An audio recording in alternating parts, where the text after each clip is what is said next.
Hiya, I'm Deirdre.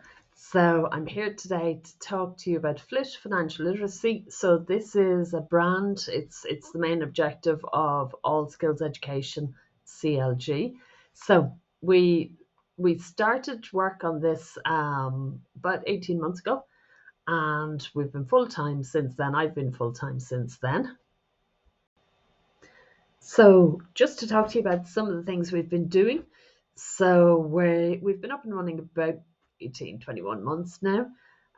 So the first year was a whole load of research into financial literacy and what are people doing in financial literacy in Ireland and where are the gaps. So we spotted huge gaps with women. There's very few formal programs out there, very few programs that are sort of specifically for women who are trying to make something of our lives. We're suffering on the pension side and so on. So one of our very good pilot programs last year was a financial literacy cafe, which we ran with Waterford Libraries and Waterford ETB. So that was a 9-week program. I took on the facilitation role and I developed this quite nice workbook for the participants. That ran and impacted about 17 participants from low-income women in the Waterford city area. And that included migrants, included people with neurodiversity, included lone parents. And what we found over the programme, because we had a drop-in philosophy, was that more women started to come, and our audience actually changed over the course of the programme. But it was just an example of how you need to tailor something like that to the audience. You build a community, and then people do come back because they like the other people on the course, they've shared information and they've built up trust. We want to roll that out. There's other things happening in Ireland at the moment, like the pensions auto enrolment.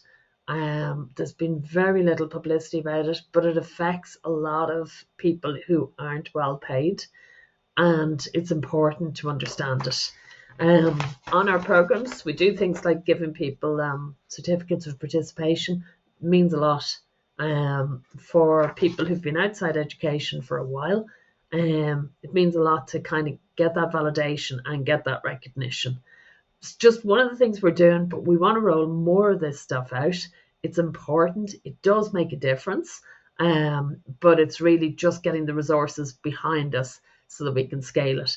Everything we're doing, I'm building into a digital platform so that we can reuse the content later on and we can scale it further. We can scale the impact, because if we deliver a program to a particular group, we can leave them with the digital platform. They then know how to use the tools. And then when we go to another organization, we can introduce the digital platform earlier so that it can reach more people. Even if somebody can't get to a class or somebody can't formally participate in the program, they might gain access or gain benefit by having the digital platform.